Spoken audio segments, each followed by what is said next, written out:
الجمبري المقلي والسمك الفيليه والسمك السليم حتى كلهم بقليهم بنفس الطريقة. يعني أكلة السمك والجمبري دي كلها معمولة بنفس التتبيلة ونفس طريقة البريدنج والقلي ومع بعضها في نفس الوقت. في الفيديو ده هقولكوا ازاي، وكمان هقولكوا على طريقة خلطة التوابل اللي بتتحط عليه عشان تقوي طعمه، وكمان طريقة سلطة الطحينة. للفيليه أكتر نوعين سمك بحبهم هم قشر البياض والبلطي. الفرق بين الاتنين طبعا واضح، قشر البياض أكبر وأتخن فبيبقى فيه لحم كتير لما يستوي، لكن البلطي أرفع فده بيخلي طعم التتبيلة فيه أقوى، بس مشكلته برضو إن بيكون فيه شوك أكتر شوية، فتأكدوا إن كل الشوك اتشال قبل ما تسووه. ومن أحسن أنواع السمك في القلي وأرخصها كمان على فكرة هو البلطي. من عينين السمكة تعرفوا هي طازة ولا لأ. دي زي ما هو باين كده عينيها مش بتلمع قوي، عشان أنا بصراحة سبتها يومين في التلاجة على ما صورتها، بس المهم ان لحمها لسه ماسك نفسه لما ادوس عليه، فده معناها انها لسه حلوة برضو. وميزة القلي انه بينفع على اي حجم جمبري، كبير بقى او صغير. المهم بالنسبة لي يكون متقشر ومتشال منه خط الرمل اللي بيكون في الظهر. اول حاجة عملتها هي اني غسلت السمك والجمبري ده كله بالمية كويس وصفيته. طبعا السمكة البلطية السليمة دي خليت الراجل ينضفها ويشيل بطنها ويقشرها ويخليها تبقى جاهزة على القلي على طول. بس برضو لازم اغسل السمك تاني بالمية كده بس في البيت. بعد ما غسلته جهزت التتبيلة، وهقول لكم المقادير لكل نص كيلو سمك فيليه. معلقة صغيرة ملح، معلقة صغيرة كزبرة، معلقة صغيرة كمون، نص معلقة صغيرة شطة، مش هتخليه حراق قوي ما تقلقوش بس بدلوها ببابريكا لو عايزين، وربع معلقة صغيرة فلفل اسود، وعصير ليمونة صغيرة، وثلاث فصوص كبار توم مهروسين. ده زي ما قلتلكوا لكل نص كيلو سمك فيليه.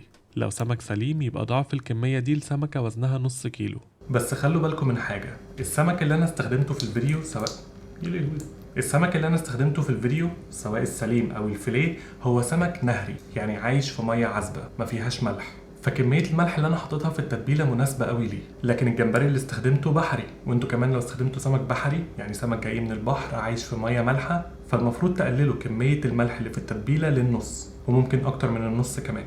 بعد ما صفيت السمكة من المية قطعت فيها خطوط كده من الوشين، ده عشان السمكة كبيرة شوية وانا عايز اخلي التتبيلة والقرمشة بتاعت القلي توصل لجوه السمكة. بعدين تبلتها بالتتبيلة اللي عملتها. السمكة دي وزنها نص كيلو، فحطيت عليها ضعف المقادير بتاعت التتبيلة اللي عملتها زي ما قلتلكوا في السمك السليم بيبقى ضعف المقادير. واتأكدت اني غطيتها من كل حتة بالتتبيلة ودخلتها في الفتحات اللي قطعتها بالسكينة وحطيتها كمان في بطن السمكة من جوه. بعدها تبلت الفيليه. الاول طبعا قطعته حتت اصغر عشان برضو طعم التتبيله والقرمشه بتاعه القلي يبقى مغطيه من كل حته. الحجم ده كويس قوي بالنسبه لي. ودول كانوا نص كيلو، فحطيت عليهم نفس مقادير التتبيله اللي قلتلكوا عليها بالظبط، واتاكدت برضو انها غطت كل قطعه سمك من كل حته، وسبته يتبل مع السمك البلطي عادي، هي نفس التتبيله على الاتنين. اما بقى الجمبري، وده كان نص كيلو جمبري بالمناسبه، حطيت عليه التتبيله اللي عملتها بنص مقدار الملح لكن نفس مقادير كل التوابل التانية، عشان زي ما قلتلكوا ده بحري يعني هو اصلا مالح شوية. وسبت كل حاجة تتبل نص ساعة بس. السمك والجمبري مش بيحتاجوا يتسابوا كتير في التتبيلة. في النص ساعة دي عملت حاجة أساسية عندي في أكلة السمك، وهي سلطة الطحينة. نص كوباية طحينة حطيت عليها مية شوية شوية وأنا بقلب عشان أوصل للقوام اللي أنا عايزه. خف مني زيادة عن اللزوم بس مش مشكلة خالص. تقلته بشوية طحينة تاني وكملت تقليب. والتوابل بقى هي نص معلقة صغيرة ملح، ربع معلقة صغيرة فلفل اسود، وكمون وكزبرة وشطة، وطبعا فصين توم مهروسين، وعصير نص ليمونة صغيرة، ومعلقة صغيرة خل.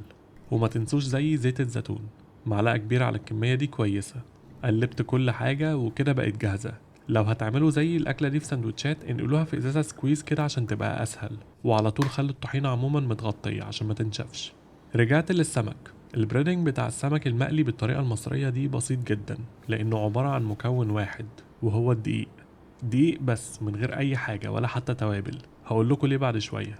بعد نص ساعة في التتبيلة الملح خلى السمك يطلع شوية من المية اللي جواه، ده كويس عشان الدقيق يلزق عليه. بدأت الأول بالسمكة السليمة، غطيتها بالدقيق ده كويس جدا من بره ومن الفتحات اللي فتحتها بالسكينة، وكمان من جوه عشان عايز كل حتة فيها تبقى مقرمشة. وعشان الدقيق ما يعجنش فلازم بعد ما اغطيها بالدقيق اهزها كده وانزل كل الدقيق الزيادة اللي عليها عشان يتبقى بس طبقة رفيعة. والفيليه والجمبري عملت فيهم نفس الحاجة بالظبط، برضو غطيتهم كويس بالدقيق من كل حتة وصفتهم من الدقيق الزيادة. دول عشان قطع صغيرة كده فاستخدمت مصفى عشان اصفيهم من الدقيق، اسهل واسرع من اني امسك واحدة واحدة اهزها من الدقيق. والطبقة اللي حطيتها دي هي اول طبقة بس من الدقيق، هحط طبقة تانية بعد شوية. بس الاول بسيب السمك في الطبقة دي شوية حوالي 5 دقايق كده علشان تلزق عليها كويس. واستغليت ال5 دقايق دول في اني اسخن الزيت. جبت طاسة عميقة شوية عشان تكون مناسبة للديب فراينج ومليتها بالزيت لحد نص الطاسة، وسخنت الزيت ده على نار بين المتوسطة والعالية، بس أقرب للعالية. بعد ال5 دقايق كان الزيت سخن، حطيت الأول الجمبري مرة تانية في الدقيق وصفيته برضو من الدقيق الزيادة عشان ما يبوظش الزيت، وحطيته في الطاسة بس من غير ما ازحمها. والجمبري زي ما قلتلكوا بيتقلي على نار أقرب للعالية عشان هو لحمه بيستوي بسرعة جدا، يعني حرفيا دقيقتين 3 والجمبري كان استوى وبقى ذهبي وحلو كده. وعلى فكرة لو كان حجمه أصغر كان استوى أسرع كمان. أما بقى الفيليه فده بقسمه حتت تخينة وحتت رفيعة، نفس الكلام قلبته في الدقيق مرة تانية وصفيته من الدقيق الزيادة. الحتت التخينة بقليها على نار بين العالية والمتوسطة بس أقرب للمتوسطة عشان تلحق الحرارة توصل للسمك من جوه وتسويه قبل ما البريدنج من بره يتحرق. والحتت الرفيعة بقليها برضو على نار بين العالية والمتوسطة بس أقرب للعالية زي الجمبري، لكن السمك بياخد وقت أطول شوية من الجمبري، مش أطول قوي يعني هو بياخد دقايق بس برضو. وطبعا بطلعه لما يبقى لونه ذهبي وشكله لذيذ كده. أما بقى السمكة السليمة دي فبرضو غطيتها تاني من كل حتة بالدقيق جوه وبره وصفتها كويس منه. بعدين قليتها على نار بين العالية والمتوسطة بس أقرب لإيه تفتكروا؟ بالظبط للمتوسطة عشان تلحق تستوي من جوه قبل ما تتحرق من بره. للأسف الطاسة كانت أصغر منها، ما عملتش أنا حسابي في كده بس عادي، فاضطريت أقلبها في النص واتأكدت إنها اتقلت من كل حتة. عادي تقلبوها كذا مرة في وسط التسوية، المهم إنها تستوي من فوق ومن تحت ومن كل حتة كويس. بعدين شلتها من النار لما استوت خالص كده.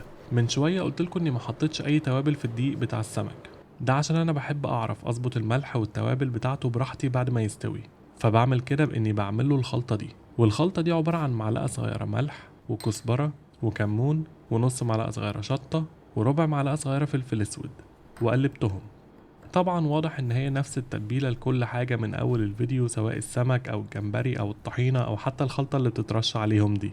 وانا بحب اكل الفيليه والجمبري في سندوتشات عيش بلدي مصري، احط فيها جرجير بعدين السمك والجمبري واعصر ليمون واحط رشة من الخلطة وشوية طحينة، وكده بتبقى تحفة. وعلى السمك السليم نفس الكلام برضو، الخلطة عشان اظبط بيها الطعم والليمون لازم، عشان حطيته في الدقيق مرتين فطلع السمك كله مقرمش.